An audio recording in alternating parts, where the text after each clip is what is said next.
شادی سے 4 دن پہلے ہماری بہن نے ہم سے اپنی جائیداد کا حق مانگ لیا۔ کہنے لگی جہیز رہنے دے، مجھے میری حصے کی زمین الاٹ کر دے۔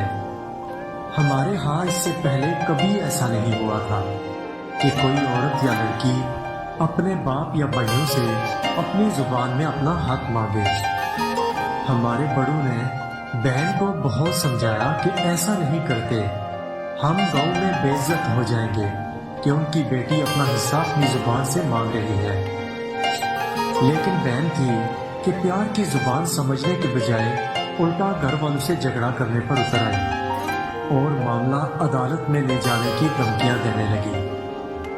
ہم سخت پریشان تھے کہ اب 2-3 دن میں ساری برادری گھر آنے کو تیار ہے اور یہاں ایسا ماحول بن گیا ہے کہ شاید یہ شادی بھی رک جائے یا انکار کرنا پڑے یا پھر چپ کر کے اس کے حصے کی زمین اس کے حوالے کر دی جائے۔ جب مجھے ملک سے باہر یہ خبر پہنچی تو یہ سب سن کر میرے ہاتھ پاؤں کام کرنے سے انکار کر گئے۔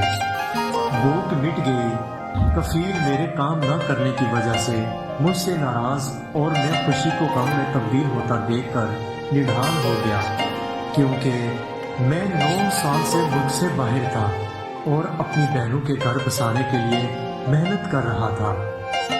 اکیلا بیٹھ کر سوچوں تو لگتا تھا کہ میری بہن اپنی جگہ ٹھیک ہے، کیونکہ شریعت اسے اپنا حق لینے کی اجازت دے رہی تھی، تو ہم کون ہوتے ہیں انکار کرنے والے؟ اور جب مجھے گھر سے کال آتی تو لگتا کہ مجھے اپنی بہن کے پاس جا کر اسے سمجھانا چاہیے کہ ایسا ٹھیک نہیں، ہم بے عزت ہو جائیں گے۔ لیکن کیا کرتا؟ 1 دن گزر چکا تھا اور 3 دن باقی تھے۔ میں نے شام کو بہن سے بات کرنا چاہی تو کہنے لگی کہ اگر تم میری شادی سے پہلے جائیداد دلوانے میں میرا ساتھ دینے کا وعدہ کرتے ہو تو میں تم سے بات کرتی ہوں، نہیں تو دوبارہ مجھ سے بات کرنے کی ضرورت نہیں۔ میں نے اسی شام بنا سوچے ٹکٹ کروانے کا ارادہ کیا اور اگلی صبح جہاز میں بیٹھ کر رات 1 بجے گھر پہنچا۔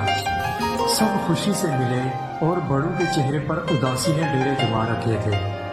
سب مجھے ضرور ملے، لیکن ایسے جیسے میں 9 سال بعد نہیں بلکہ ہر شام گھر آتا ہوں۔ اکیلی بیٹھی بہن کے پاس پہنچا تو میں نے محسوس کیا کہ وہ شدت سے میرا انتظار کر رہی تھی اور مجھے دیکھتے ہی مجھ سے لپٹ گئی اور ہم دونوں بے اختیار رونے لگے۔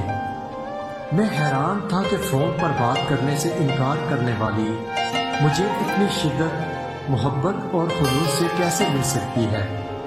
خیر، ملنے کے بعد ہم دونوں بیٹھے۔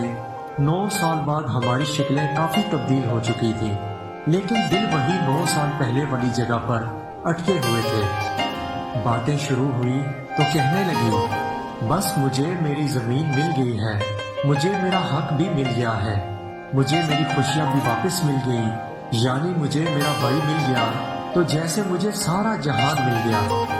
اور ہم دونوں کھلکھلا اٹھے۔ میں نے پوچھا پھر تم نے سارے خاندان کو کیوں پریشان کیا؟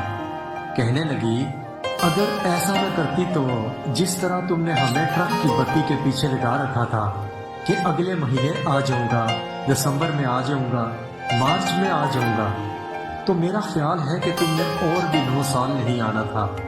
اور یہ ہم دونوں باپ بیٹی کا پلان تھا جو اللہ کی رحمت سے کامیاب ہوا۔ میں نے اللہ کا شکر ادا کیا جس نے مجھے اپنی بہن سے ملوایا، اور باہر نکلتے ہوئے میں نے بہن سے کہا کہ شادی کے بعد میں تیرے سمیت باقی بہنوں کو بھی جائیداد میں ان کا حق دے کر اپنا فرض ادا کروں گا اور تیرے پلان کو مزید کامیاب بناؤں گا۔ یہ سنتے ہی کمرے میں موجود تمام لوگوں کے چہرے پر مسکراہٹ بکھر گئی۔